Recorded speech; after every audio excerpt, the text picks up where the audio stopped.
کل یوٹیوب پہ کوئی میں نے کسی کا بیان سنا یزید کے خلاف.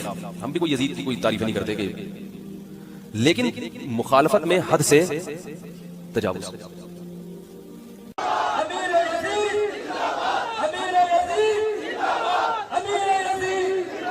جب تک یزید کا دفاع نہیں کریں گے معاویہ کا دامن نہیں بچ سکتا.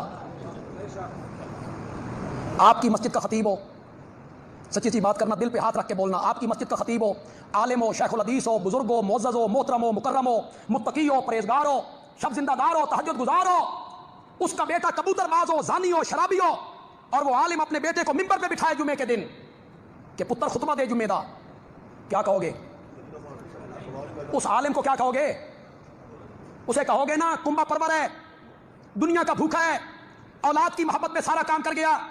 اگر آج کوئی متقی عالم ممبر پہ اپنے زانی بیٹے کو بٹھاتا ہے تو لوگ اس کو برا بھلا کہتے ہیں. اگر یزید ویسا ہوتا جیسے تم کہہ رہے ہو تو معاویہ جیسا صحابی اسے خلافت میں بٹھاتا.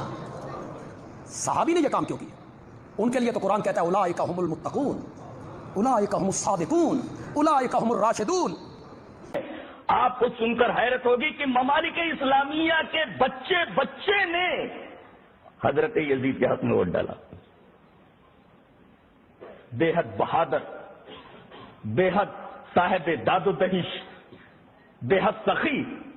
ان کے نام سے مدینہ میں ایک مکان بنا ہوا تھا, دار یزید. یہ جب کبھی دمشق سے مدینہ تشریف لاتے تو غریبوں کی چاندی ہو جائی کرتی تھی. پورے مدینہ میں غلغلہ مچ جایا کرتا تھا. تو ایک طرف انتہائی سخی ہے اور دوسری طرف شکار کے شاندار شوقین. اور اگر میرا حافظہ غلطی نہیں کر رہا ہے تو یہ پہلا شخص ہے جس نے چیتے کو شکار کرنے کے لیے سب سے پہلے ٹرین کیا ہے. بتائیے, جو آدمی چیتے کو ٹرین کر کے شکار کرتا ہو اس آدمی کی بہادری کا کیا عالم ہوگا.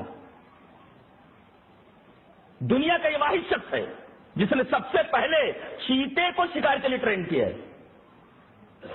جس سے حضرت یزید رحمت اللہ علیہ کی بہادری کا اندازہ ہوتا ہے. اور وہ جو جہنم کے 7 دروازوں کی نسبت سے 7 جھوٹے دفاع جو کرتے ہیں وہ بھی میں آپ کو موٹے موٹے اس میں کور کر دیتا ہوں تاکہ یہ ایک جگہ ریکارڈنگ میں آ جائے. پہلا جھوٹا دفاع کرتے ہیں جی وہ قسطنطینیہ کی بشارت فٹ ہوتی ہے. یہ تو ہم نے اس کے ساتھ جو کر دیا ہے, لاکھوں لوگوں نے میرا کلپ دیکھا ہے, کیا یزید جنتی لشکر میں شامل تھا. حدیث کی کتابوں سے بتایا کہ یہ بخاری میں جو حدیث ہے یہ تو آؤٹ آف کانٹیکسٹ آپ پیش کرتے ہیں. صحیح بخاری میں حدیث ہے کہ میری امت کا پہلا لشکر جو کیسر روم کے شہر پہ حملہ کرے گا ان کی بخشش ہوگی ہے. اس میں تو قسطنطینیہ کا ذکر ہی کوئی نہیں ہے. کیسر روم کا شہر نبی اسلام کے زمانے میں حمص تھا اور وہاں پہ حملہ کیا ابو عبیدہ ابن جراح نے. اگر کوئی اسے قسطنطینیہ بھی مانتا ہے یا اردو میں قسطنطنیہ یا انگلش میں کانسٹنٹائن نوبل, تو تب بھی یہ پہلا حملہ تو ہے نہیں تھا, کیونکہ اسی حدیث میں نا وہ کہتے ہیں جی وہ بخاری کے اندر حدیث موجود ہے. اسی حدیث کے اندر آتا ہے نا کہ وہ ابو ایوب انصاری بھی اس لشکر میں موجود تھے اور اسی لشکر میں وہ فوت ہو گئے. اور جو کہتے ہیں یزید نے ان کا جنازہ پڑھایا, تو ظاہر ہے وہ اسی نے پڑھانا تھا. حکمران ہی پڑھاتے ہیں نا, حکمرانوں کے ہاتھ میں سب کچھ ہوتا ہے نا. وہ تو امام حسن کا جنازہ بھی مروان بن رکم نے پڑھایا, حضرت حسین کو نہیں پڑھانے دیا, لیکن وہ حضرت حسین نے کمپرومائز کیا کہ اب یہ حکمران ہے, شریعت کو تو فالو کرنا ہے. تو وہ کہتے ہیں دیکھیں یزید اس لشکر کا امیر تھا. اس میں پہلے کا تو ذکر ہی نہیں ہے کہ یہ یزید جس لشکر میں تھا وہ پہلا لشکر ہے. وہ اب آپ سنیں, یہ بخاری سے جو حدیث پیش کرتے ہیں نا ابو ایوب انصاری والی, یہ 1186 ہے. ابو داؤد میں 2512 نمبر حدیث ہے. ابو عمران تابعی کہتے ہیں جب ہم قسطنطینیہ پہ حملے کے لیے پہنچے تو اس وقت ہمارے لشکر کے امیر عبد الرحمن بن خالد بن ولید تھے. تو یہ یزید سے الگ کوئی اور لشکر ہے. اور اس میں سیدنا ابو ایوب انصاری نے ہمیں ایک آیت کی تفسیر سمجھائی اور پھر وہ اللہ کی راہ میں مسلسل جہاد کرتے رہے حتیٰ کہ آخر میں قسطنطینیہ میں دفن ہوئے. تو قسطنطینیہ پہ جو پہلا حملہ ہوا, اگر یہ 2 حملے بھی مانے جائیں, ویسے اس سے بھی پہلے ایک حملہ ہوا ہے, پھر بھی اگر یہ حملہ بھی پہلے مانا جائے تو حضرت خالد بن ولید کے بیٹے نے حملہ کیا ہے, کیونکہ اس میں ابو ایوب انصاری زندہ ہیں. اور بخاری میں جس حملے کا ذکر ہے جس میں یزید بن معاویہ تھا, اس میں ابو ایوب انصاری 54 ہجری میں فوت ہوئے ہیں. وہ آخری حملہ تھا. ویسے اس کے بعد بھی حملے ہوئے ہیں, وہ تو پھر ہوتے رہے ہیں, حتیٰ کہ جا کے یہ سلطان عمر فاتح نے آ کے فتح کیا ہے, جو آپ ارطغرل دیکھ رہے ہیں آج کل.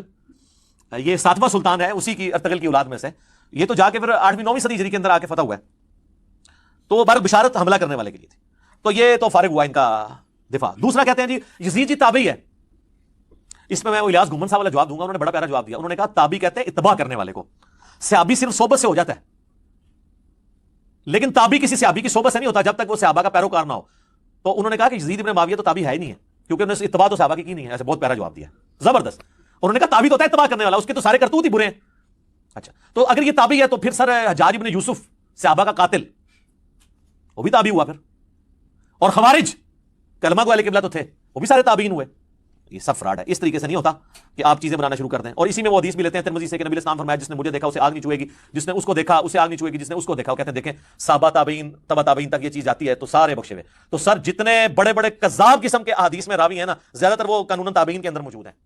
خوارج بھی اس کے اندر آ جائیں گے تو ساروں کو بشارت ہوگی. پھر وہ کہیں گے نہیں نہیں. اب حجاج بن یوسف کا تو دفاع کر نہیں سکتے کہ مسلم شریف میں حدیث ہے کہ بنو ثقیف کے اندر ایک ظالم اور ایک کذاب پیدا ہوگا, اور اسما بنت ابی بکر کہتی ہیں کہ ظالم حجاج تو ہے. تو جب حجاج کو اسما بنت ابی بکر کہہ رہی ہیں تو ان کو آگے سے حجاج کو کہنا چاہیے تھا نہیں میں تو تابعی ہوں, میرے پہ تو آگ حرام ہے. اسما یہ آپ کیا باتیں کر رہی ہیں, آپ دیکھیں آپ صحابیاں ہیں, میں نے آپ کو دیکھ لیا, میں ابھی تابعی ہو گیا, آپ ختم ہوگی. وہ ایڈی گل حجاج نو بھی سمجھ سی ناظمین نو بھی سمجھ کہ ایویں نہیں کوئی ہو جاتا تابعی تے دیکھ لیا. اچھا جی, تیسرا وہ کہتے ہیں جی حضرت علی کا جو بیٹا ہے محمد بن حنفیہ, جو حنفیہ نامی ایک عورت جس سے شادی کی تھی حضرت علی نے سیدہ فاطمہ کی وفات کے بعد, ان سے پیدا, وہ کہتے ہیں وہ تو بڑی تعریف کرتا تھا یزید ابن معاویہ کی. اچھا جی کدھر لکھا ہے کس حدیث میں؟ نہیں ان کی باتیں حدیث میں, وہ کہتے ہیں وہ ابن کثیر میں جسے عربی میں البدایہ والنہایہ کہتے ہیں اس میں موجود ہے. ہاں جی دکھائیں, دکھا نہیں آپ کو سکتے, وہ اس قابل ہی نہیں دکھائیں کیونکہ اس میں محمد بن حنفیہ کے پاس عبداللہ بن مطیع صحابی آتے ہیں. محمد بن حنفیہ تابعی ہے, عبداللہ ابن مطیع صحابی وہ ہے جسے گھٹی حضور نے خود دی ہوئی ہے, جونیئر صحابہ میں سے صلی اللہ علیہ وسلم رضی اللہ تعالیٰ. اور وہ کہتے ہیں محمد بن حنفیہ سے کہ آپ کیوں چپ کر کے بیٹھ گئے, آپ کا بھائی حسین قتل ہو گیا ہے اس یزید کی وجہ سے, تو آپ اس کے خلاف کھڑے ہوں, قیام کریں. تو محمد بن حنفیہ کہتے ہیں کہ بھائی, اور عبداللہ ابن مطیع کہتے ہیں کہ اس کے کرتوت تو ایسے ہیں کہ آسمان سے پتھر برس پڑے جو اس کے کرتوت ہیں برے. کہتے ہیں جی وہ شرابی, اور اس میں شرابی کے الفاظ بھی ہیں اور باقی الفاظ بھی. وہ کہتے ہیں جی کہاں لکھا ہوا ہے؟ تو وہ محمد بن حنفیہ کہتے ہیں کہ نہیں بھائی, میں نے تو جتنے دن میں اس کے پاس رہا ہوں میں نے تو اس کے اندر کوئی چیز نہیں ایسی دیکھی, میں نے تو اسے نماز کا پابند اور سنت کا عامل پایا ہے. جن کے آباء و اجداد سنت کو توڑنے والے ہیں ان کا وہ کہتے ہیں سنت کا عامل پایا. تو کہتے ہیں دیکھیں محمد بن حنفیہ نے توثیق کر دی اس کو, ویسے میں نے ایلبریٹ کیا ہے. پھر وہ باقیوں نے کہا حضرت جتنے دن آپ وہاں رہے ہیں نا اتنے دن آپ نے اس کو ایسا پایا, یعنی اتنے دن وہ پگڑی بن کے نماز پڑھتا ہے رفع دین. پہلے تو نہ رفع دین کرتا سی, ننگے سر ہی پڑھتا سی نماز, یعنی وہ لبادے اڑے ہوتے ہیں نا انہوں نے. تو یہ تو جتنے دن آپ رہے ہیں اتنے دن اس نے سر ڈھانپ کے نماز پڑھی ہے. تو عبداللہ بن مطیع صحابی ہے اور محمد بن حنفیہ تابعی ہے. جب صحابی اور تابعی کا قول ٹکرائے تو کس کی بات مانی جائے گی؟ صحابی کی. تو محمد بن حنفیہ کا تو قول فارغ ہو جاتا ہے پھر. اسی لیے شیخ زبیر علی صاحب نے اپنے رسالے کے اندر یہ لکھا, انہوں نے کہا کہ اگر تم اس روایت کو صحیح مانو گے نا پھر تو یہ بات ماننی پڑے گی کہ وہ زانی شرابی تھا, کیونکہ ہم تو صحابی کے پیچھے چلیں گے, تابعی کے پیچھے نہیں چلیں گے. تو یہ روایت بھی ان کے گھاٹے خود بخود فٹ ہو جاتی ہے. عبداللہ ابن عمر بڑے جلیل القدر صحابی, وہ تو یزید کے ہاتھ میں بیعت ہو گئے, تو کیا ان کو بھی امام حسین کا سے نفرت کرنے والا کہو گے؟ صحابی رسول کو وہ نبی کے نواسے سے غداری کر سکتے ہیں؟ بولو نا بھائی. چوتھی جو ایک چیز ہے دفاع والی, وہ کہتے ہیں صحابہ کرام نے بیعت کر لی تھی. وہ میں آپ کو پہلے کتنا بتا چکا ہوں کہ صحیح بخاری 4827 تلوار کی زور پہ بیعت ہوئی ہے, اور صحیح بخاری 6830 نمبر حدیث میں حضرت عمر نے کہا تھا کہ جس کی زبردستی بیعت لی جائے گی اس کا انجام قتل و غارت ہوگا. یہ تو ٹاپک میں ڈسکس کر چکا ہوں, اب کوئی نہیں کہے گا جی وہ کہتے ہیں عبداللہ بن عمر نے بیعت کی ہوئی تھی. جی تو وہ عبداللہ بن عمر نے شرائط کے ساتھ بیعت کی تھی. اور مجھے بتائیں, وہ کہتے ہیں بخاری مسلم میں آتے ہیں عبداللہ بن عمر نہ جا کے نا مدینہ شریف میں لوگوں سے کہتے تھے کہ بیعت نہ توڑو یزید کی. اچھا وہ جن لوگوں سے جا کے کہہ رہے تھے وہ بریلوی دیوبندی اہل حدیث تھے, شیعہ تھے, یا صحابہ اور تابعین تھے؟ تو ان صحابہ اور تابعین کی قول کی کوئی قدر نہیں ہے. ہم سمجھتے ہیں کہ اس میں عبداللہ بن عمر کا قول شاذ ہے, اکثریت کا وہی موقف تھا. اور پھر عبداللہ بن زبیر جو ڈٹے رہے آخری وقت تک, وہ صحابی نہیں ہے, ایک قول لے لیتے شاذ. اور عبداللہ بن عمر تو پھر دیکھ لیں آپ, صحیح بخاری میں آتا ہے عبداللہ بن عمر جو پوری زندگی بنو امیہ کا ساتھ دیتے رہے نیوٹرل بن کے, کبھی ان کا حصہ نہیں بنے, لیکن نیوٹرل بننا بھی ساتھ تھا. آخری عمر میں تو وہ پچھتاتے تھے. صحیح بخاری میں آتا ہے ان کو تو قتل ہی حجاج بن یوسف نے کروایا, ان کے پاؤں میں نیزہ مروا کے. اور کوئی سمجھانے والا نہیں ہے, کوئی بتانے والا نہیں ہے کہ بھئی آپ اس طرح کی باتیں کر رہے ہو. کل یہی مجمع جب عبداللہ بن عمر کا پڑے گا اور بہت سارے صحابہ اور بہت سارے تابعین کا پڑے گا کہ وہ تو بیعت ہو رہے ہیں جا کے, تو آپ نے تو میرے خلاف تقریر کر لی, فلاں مولانا صاحب کے خلاف ذہن بنا دیا لوگوں کا, لوگوں نے نعرے بھی لگا دیے ہمارے خلاف, یہ تو لانتی ہیں, یہ فلاں ہے. لیکن جب وہ پڑھے گا, کتابیں پڑھے گا, تاریخ اٹھا کے دیکھے گا کہ اتنے بڑے بڑے صحابہ اس کے ہاتھ میں بیعت ہو رہے ہیں, تو وہ کس سے بدگمان ہوگا؟ وہ صحابہ سے بدگمان ہوگا. نتیجہ یہ ہوگا کہ رافضیت پھیلانے میں, بولو بھائی, وہ شیعہ مسلک کے, بولو نا بھائی, قریب ہو جائے گا. آپ خدمت سنی مذہب کی کر رہے ہو, مگر اس کے لیے طریقہ یہ اختیار کر رہے ہو کہ لوگ سنی مذہب کو آہستہ آہستہ, کیونکہ شیعہ مذہب میں تو صحابہ کو نہیں سمجھا جاتا. اچھا وہ تو کہتے ہیں جو یعنی حضرت حسین اور 4-5 صحابہ کے علاوہ میجورٹی شیعہ تھی, سب شیعہ ایسے نہیں ہوتے, میجورٹی ان کی کہتی ہے سب غلط تھے. لیکن خطیب کو اس کی پرواہ, بولو بھائی, نہیں ہوتی. ان الدین عند اللہ الاسلام. آگے چل کر آیت آئے گی ومن یبتغی غیر الاسلام دینا فلن یقبل منہ. اگر کوئی شخص اسلام کے سوا کسی دین کو قبول کرے گا وہ اس کی جانب اللہ کے ہاں منظور نہیں ہوگا. وَمَخْتَلَفَ الَّذِينَ أُوتُوا الْكِتَابَ إِلَّا مِن بَعْدِ مَا جَاءَهُمُ الْعِلْمُ بَغْيًا بَيْنَهُمْ. یہ اسلام ہمیشہ سے چلا رہا ہے, حضرت آدم سے اسلام چلا رہا ہے. یہ وہی آیات جو تھی آیت الاختلاف, اس کا گویا کہ خلاصہ آ گیا. اور جن لوگوں نے اختلاف کیا ہے, یہ پگڈنڈیاں نکالی ہیں, غلط راستوں پر مڑ گئے ہیں, تو یہ اس کے بعد کہ ان کے پاس علم آ چکا تھا, اور اصل سبب بغیم بینہم, ضدم ضدہ, دی ارج ٹو ڈومینیٹ. ومن یکفر بآیات اللہ، اور جو کوئی اللہ کی آیات کا انکار کرتا ہے، فإن اللہ سریع الحساب، تو اللہ تعالیٰ کو حساب لیتے دیر نہیں لگے گی، وہ بڑی تیزی کے ساتھ حساب لے لے گا۔ فإن حاجوک، پھر اے نبی اگر یہ آپ سے محاجہ کرتے ہیں، حجت بازی کرتے ہیں، دلیل بازی کرتے ہیں، مناظرے کرتے ہیں، فقل، تو آپ تو آخری بات کہہ دیجئے دو ٹوک، فقل اسلمت وجہی للہ ومن اتبعنی، دیکھو بھائی میں نے تو اپنا چہرہ اللہ کے سامنے جھکا دیا ہے اور انہوں نے بھی جو میرا اتباع کر رہے ہیں، ہم نے ایک راستہ اختیار کر لیا، لکم دینکم ولی دین، ہمارا یہ راستہ، تم جب جانا چاہتے ہو جاؤ، جس پگڈنڈی پر مڑنا چاہتے ہو چلے جاؤ، جس کھائی میں گرنا چاہتے ہو جاؤ، دفع ہو جاؤ۔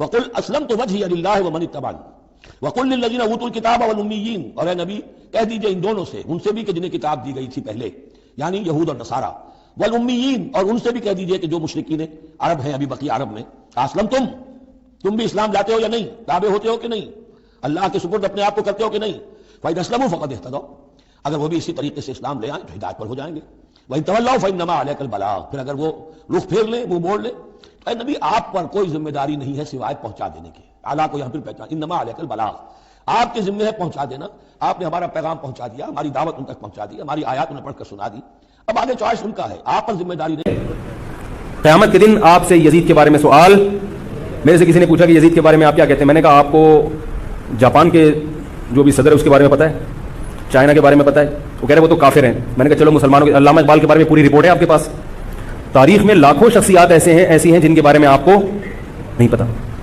تو یزید کے بارے میں بھی اگر نہیں پتا ہو تو میرا خیال ہے کوئی پریشان ہونے کی ضرورت نہیں ہے۔ اوکے کہ یہ قیامت والے دن پوچھا نہیں جائے گا، تو قیامت والے دن سے پوچھا جائے گا۔ المستدرک الحاکم میں حدیث ہے کہ اگر کوئی شخص مقام ابراہیم اور حجر اسود کے درمیان، اور جو دروازہ بھی اسی پورشن میں آتا ہے، پوری زندگی نمازیں پڑھتا رہے اور روزے رکھتا رہے، پھر بھی اللہ سے اس حال میں ملے مرنے کے بعد کہ اس کے دل میں ہم اہل بیت کا بغض ہوا، تو اللہ تعالیٰ اسے ضرور دوزخ میں داخل کرے گا۔ کہتے ہیں جی پوچھا نہیں جائے گا۔ صحیح مسلم میں حدیث کیا نہیں ہے 240، علی سے محبت نہیں رکھے گا مگر مومن، علی سے بغض نہیں رکھے گا مگر منافق، پوچھا نہیں جائے گا۔ کیا فضائل صحابہ احمد بن حنبل کی کتاب میں حدیث نہیں ہے کہ میری وجہ سے 2 فرقے جہنم میں جائیں گے اور میری وجہ سے 2 فرقے گمراہ ہوں گے، ایک میری محبت میں غلوب کر کے اور میری دشمنی میں غلوب کر کے، پوچھا نہیں جائے گا۔ وہ جی قرآن میں لکھا ہے تلک امۃ قد خلت لہا ما کسبت ولکم ما کسبتم، سورۃ البقرہ پارہ نمبر 1 کی آخری آیت، وہ آدھی پیش کرتے ہیں، اور وہ تو کہا جا رہا ہے یہودی کہتے تھے ہمیں حضرت ابراہیم کی نسبت حاصل ہے، حضرت ابراہیم کی نسبت سے اللہ تعالیٰ میں چھوڑ دے گا، تو اللہ نے فرمایا کہ ابراہیم اور ان کے ساتھی اپنے نیک مال اپنے ساتھ لے گئے، تم سے نہیں پوچھا جائے گا کہ انہوں نے کون سے نیک مال کیے، تم سے تمہارے اعمال کے بارے میں پوچھا جائے گا، برے اعمال کا تو ذکر ہی نہیں ہے، ورنہ الفاظ ہوتے علیہا مکتسبت وعلیکم، وہ ہے لہا ما کسبت ولکم ما کسبتم۔ سارے قرآن میں تو مرے ہوئے لوگوں کی برائیاں بیان ہوئی ہیں نا، حضرت یوسف کے بھائی قرآن کے نزول کے وقت زندہ تھے تو ان کی برائی کا ذکر جو ہوا ہے، قرآن تو ظاہر ہے ان ساری چیزوں کو ڈسکس کرتا ہے، قرآن کیسے کہہ سکتا تھا کہ مرے ہوئے بندوں کی برائی نہیں؟ اور یہ جو اسماء اور رجال کا علم ہے جس کے تحت آپ حدیث کی کتابوں میں راویوں کے اوپر بحثیں کرتے ہیں، یہ تو سارے مرے ہوئے لوگوں کی غیبت ہو رہی ہوتی ہے، اور یہ غیبت وہ ہے جو کرنا واجب ہے، نہ کرنے والا گنہگار ہوگا۔ امام مسلم نے پوری بحث کی اس کے اوپر، تو یہ آخری بہانہ ہے، یہ بھی ان کا بہانہ ختم ہوا ہے، اور خود ساری بحثیں کرتے ہیں، ہمیں کہتے ہیں جی وہ کہ قیامت میں پوچھا جائے گا، تو بھائی پوچھا جائے گا جب ہمارا دوزخ، ہمارا دین، ہمارا ایمان ان چیزوں کے ساتھ جڑا ہوا ہے۔ اور سٹارٹ میں میں نے غدیر خم، نبی اسلام 3 دفعہ فرما رہے ہیں، میں صحیح مسلم میں 4 حدیثیں تمہیں اہل بیت کے معاملے میں اللہ کا خوف دلاتا ہوں، تو جب حضور کسی بات سے ڈرا کے جائیں اس کے بارے میں پوچھا نہیں جائے گا؟ آپ اس کو کہتے ہیں یا رسول اللہ کیوں خوف دلا رہے ہیں، کیڑا پوچھا جانا ہے؟ لگ پتہ جانا تو انشاءاللہ تعالی۔ ویسے تو ان تبدیلی آ رہی ہے، اب لوگ کتابوں کی طرف آ رہے ہیں۔ مرنے سے پہلے اے مسلمان کر لے اس پہ غور، کتابوں کا خدا اور ہے، بابوں کا خدا اور، کتابوں کا دین اور ہے، بابوں کا دین اور، کتابوں کا جہاں اور ہے، بابوں کا جہاں اور۔ کہنے کو تو دین سب کا اسلام ہے، لیکن کتابوں کا جہاں اور ہے، بابوں کا جہاں اور۔ تو میں اپنی گفتگو کو کنکلوڈ کرتا ہوں